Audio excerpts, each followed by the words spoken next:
जय बद्री केदारनाथ। दोस्तों बहुत बहुत स्वागत है आप लोगों का मेरे एक और YouTube वीडियो पे। तो दोस्तों आज हो चुकी है 19 दिसंबर और 28 दिसंबर तक के 18 दिसंबर तक के मेरे म्यूचुअल फंड पोर्टफोलियो अपडेट हो चुके हैं। तो चलिए बिना किसी देरी के सबसे पहले शुरू करते हैं अपने इंड मनी ऐप के म्यूचुअल फंड पोर्टफोलियो से। तो इंड मनी ऐप के म्यूचुअल फंड पोर्टफोलियो में कल मुझे 256 रुपये का मामूली सा लॉस हुआ है। लगभग 39,000 का मुनाफा है। 8,67,000 इन्वेस्टेड वैल्यू है। 9,06,000 करंट वैल्यू पोर्टफोलियो की। 4.5% का रिटर्न है। लगभग साल पूरा ख़त्म हो गया है और मैंने इस पूरे साल SIP चलाई है। जनवरी के पहले हफ्ते से इन सभी म्यूचुअल फंड्स में जो आप इस पोर्टफोलियो में देख रहे हैं इंड मनी के, मैंने SIP शुरू कर दी थी और नियमित रूप से वीकली SIP चली है इन सभी में। जिसमें वीकली का ऑप्शन नहीं था उसमें महीने की चलाई है। चार टुकड़े करके उसके एक हर हफ्ते में एक महीने की स्टार्ट कर दी। तो इस तरीके से वीकली SIP चली है सारे ही म्यूचुअल फंड्स में। बीच बीच में थोड़ा थोड़ा टॉपअप भी मारा है। उसके बाद भी 4.5% का ही रिटर्न है। आप देख सकते हैं कि इस महीने मैंने 45,500 की SIP कर रखी है, जिसमें से 25,500 की SIP कंप्लीट हो चुकी है। पराग पारिक ने 124 रुपये का रिटर्न दिया है कल और लगभग 5.5% के प्रॉफिट में है ये। निपॉन लार्ज कैप ने 171 रुपये का लॉस दिया है कल, लगभग 6.5% के प्रॉफिट में है ये फंड। उसके बाद ICICI लार्ज कैप ने 220 रुपये का लॉस दिया है कल। 7.25% का गेन दे रखा है इसने, इस म्यूचुअल फंड ने। कोटक मिड कैप ने 6 रुपये का गेन दिया है, लगभग 5.25% का रिटर्न। एडलवेस स्मॉल कैप ने 26 रुपये का गेन दिया है, लगभग 3% का रिटर्न है। HDFC मिड कैप ने 16 रुपये का गेन दिया, लगभग 8.5% का रिटर्न है। एडलवेज मिड कैप ने 92 रुपीज़ का गेन दिया, लगभग 7.5% का रिटर्न है। निपॉन मिड कैप ने कल 33 रुपये का गेन दिया, लगभग 5.5% का रिटर्न है। इन्वेस्को मिड कैप ने 110 रुपये का गेन दिया, 8.5% का रिटर्न है। बंधन लार्ज एंड मिड ने 99 रुपये का गेन दिया, 7% का रिटर्न है। इन्वेस्को लार्ज एंड मिड ने 112 रुपये का गेन दिया, 5.5% का रिटर्न है। मोतीलाल ओसवाल मिड ने 13 रुपये का गेन दिया, लगभग 1.21% का गेन है। Bank of India small cap ने 115 का लॉस दिया है 1% के नुकसान में। HSBC स्मॉल कैप ने 13 रुपये का लॉस दिया है, लगभग 1% के नुकसान में। कोटक स्मॉल कैप ने 121 रुपये का लॉस दिया 1% के नुकसान में। कैनरा रोबेको स्मॉल कैप ने 29 रुपये का लॉस दिया, लगभग 2.25% के मुनाफे में। निपॉन स्मॉल कैप ने 91 रुपीज़ का लॉस दिया, लगभग 1% के मुनाफे में। JM फ्लेक्सी कैप ने 34 रुपये का गेन दिया, लगभग 0.25% के मुनाफे में। SBI स्मॉल कैप ने 6 रुपये का गेन लॉस दिया है, 63 का लॉस दिया है और लगभग 0.25% का नुकसान है। टाटा स्मॉल कैप ने 91 रुपीज़ का लॉस दिया, 4.5% के नुकसान में। जियो ब्लैक रॉक फ्लेक्सी कैप ने 9 रुपये का लॉस दिया, लगभग 4.5% के नुकसान में। तो काफ़ी सारे म्यूचुअल फंड्स अब नुकसान में आ गए हैं, स्पेशली स्मॉल कैप्स, और हालत और टाइट और पतली होती जा रही है। आज थोड़ा स्थिति सुधरी है तो कोई खास फर्क नहीं पड़ेगा, तो नो प्रॉफिट नो लॉस के आसपास आने की कोशिश करेंगे स्मॉल कैप के म्यूचुअल फंड्स। तो जैसा कि आप देख सकते हैं आज मेरी SIP कौन कौन सी कटी है। कोटक मिड कैप की SIP कटी है, एडलवेज मिड कैप, ICICI लार्ज, ये 3 SIP मेरी आज कटी हैं। आइए चलते हैं हम अपने ग्रो ऐप के म्यूचुअल फंड पोर्टफोलियो में, देखते हैं वहाँ की क्या स्थिति है, दयनीय है यहाँ क्या है। तो इस पोर्टफोलियो में कल 1700 रुपये का नुकसान हुआ है और 27,47,000 इन्वेस्टेड वैल्यू है, 27,59,000 करंट वैल्यू है, 11,000 का मुनाफा है मात्र। और जैसा कि आप देख सकते हैं कि किस किस म्यूचुअल फंड ने कल मुझे कितना रिटर्न दिया था, आप देख सकते हैं कुछ मिड कैप वगैरह के और लार्ज कैप मिड कैप ऊपर हैं जिन्होंने कल पॉजिटिव में रिटर्न दिया। इसलिए मैं धीरे धीरे स्क्रॉल कर रहा हूँ ताकि आप देख सकें। काफ़ी सारे म्यूचुअल फंड इसमें से सेम ही है दोनों पोर्टफोलियो में। और स्मॉल कैप्स में गिरावट जारी है, मिड कैप में गिरावट थोड़ी थमी है और डिफेंस वगैरह में गिरावट जारी है। तो दोस्तों ये तो थी स्थिति मेरे ग्रो ऐप के म्यूचुअल फंड पोर्टफोलियो की। बाकी मैंने फ्लिपकार्ट के कुछ लिंक्स दे रखे हैं, अगर आप अपने मोबाइल स्क्रीन पर टैप करेंगे तो लेफ़्ट साइड बॉटम पे आपको प्रोडक्ट कोड मिलेगा, उसके अंदर फ्लिपकार्ट के लिंक्स हैं। अगर आप फ्लिपकार्ट पर जाके कुछ भी शॉपिंग कर सकते हैं, तो ऐसा करने से सभी स्कीम, सभी ऑफर्स, सभी डिस्काउंट्स आपको वैसे ही मिलेंगे जैसे नॉर्मल फ्लिपकार्ट पर मिलते हैं। तो आप कर सकते हैं शॉपिंग वहाँ से। आपकी जानकारी के लिए बता दूँ, आज मैंने अपना ICICI प्रूडेंशियल का जो मेरे को IPO अलॉट हुआ था उसको 22% के प्रॉफिट पे बुक कर दिया है।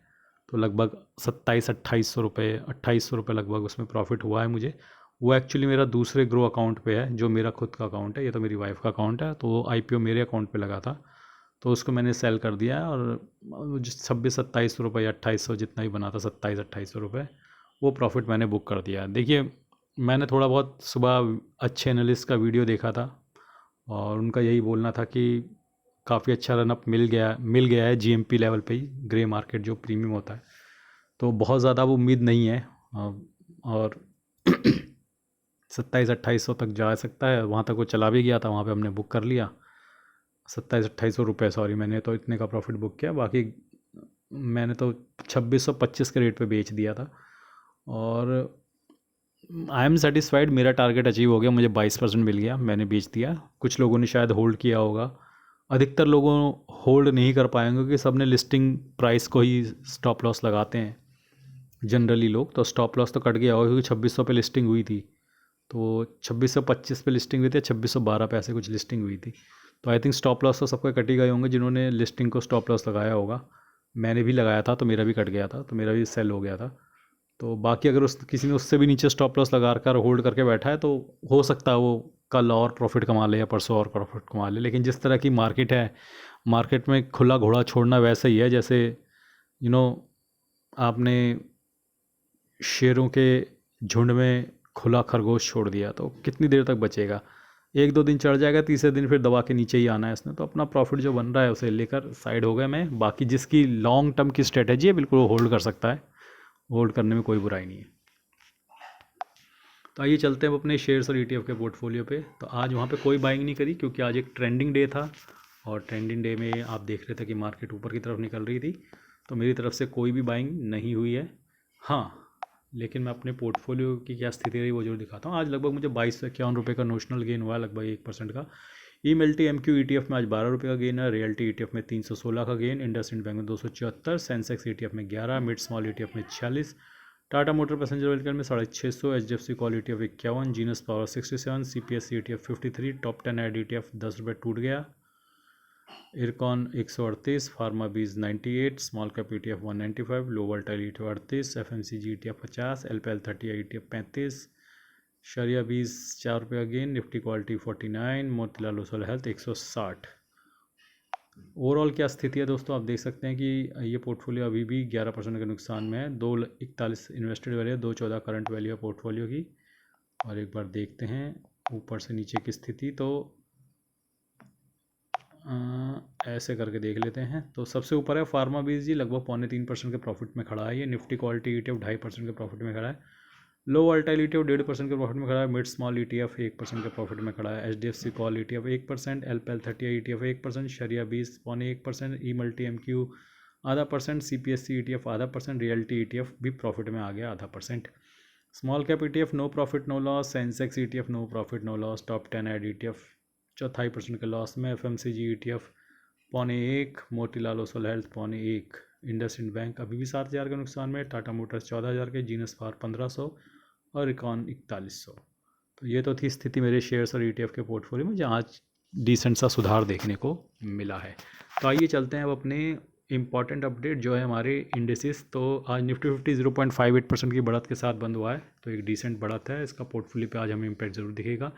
मिड कैप 50 1% से ऊपर की अच्छी पॉजिटिव स्ट्रेंथ के साथ बंद हुआ है। मिड कैप 100 1.2 की पॉजिटिव स्ट्रेंथ के साथ बंद हुआ है। निफ्टी मिड कैप 150 1.16%, तो मिड कैप तो 1% से ऊपर ही आज निकलेंगे।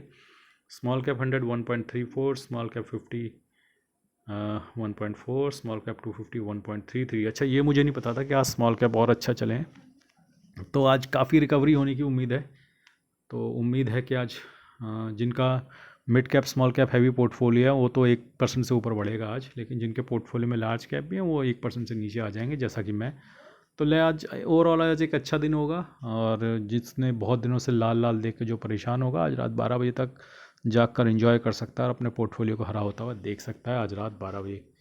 तो आइए चलते हैं आगे अब अपने सबसे important update FII DI buy sell के डेटा की। तो FII जो हैं कल 595 करोड़ की बाइंग कर गए हैं, विच इज़ अ सरप्राइज़, और उसके अगेंस्ट DI तो 2700 करोड़ की बाइंग कर गए हैं।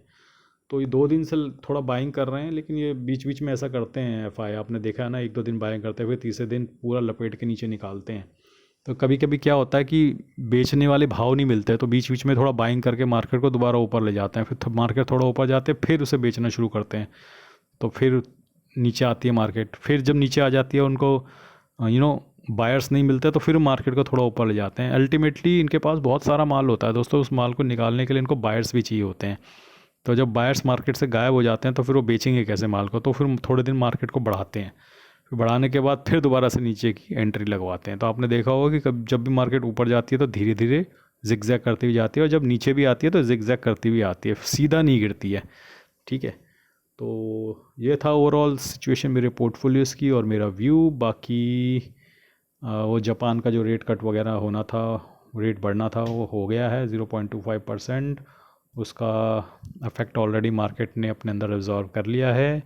बाकी सारी चीज़ें न्यूट्रलाइज हैं और कोई नेगेटिव न्यूज़ फ़िलहाल नहीं है, एक्सेप्ट रुपी भी हल्का फुल्का स्ट्रेंथ दिखा रहा है। आज मैंने देखा नहीं, लेकिन कल तो हल्के फुल्के स्ट्रेंथ दिखा रहा था। इंडिया यूएस की ट्रेड डील अभी भी नहीं हुई है, ना होने की कोई उम्मीद नहीं है, तो वो जा चुके हैं छुट्टी पे। तो अब इंडिया यूएस की ट्रेड डील 2025 में तो नहीं होगी। अब नई डेट आ गई है 31 मार्च 2026 तक की, तो 3 महीने का और इंतज़ार कीजिए। और आज के लिए बस इतना ही। धन्यवाद, गुड बाय, जय बद्री केदार।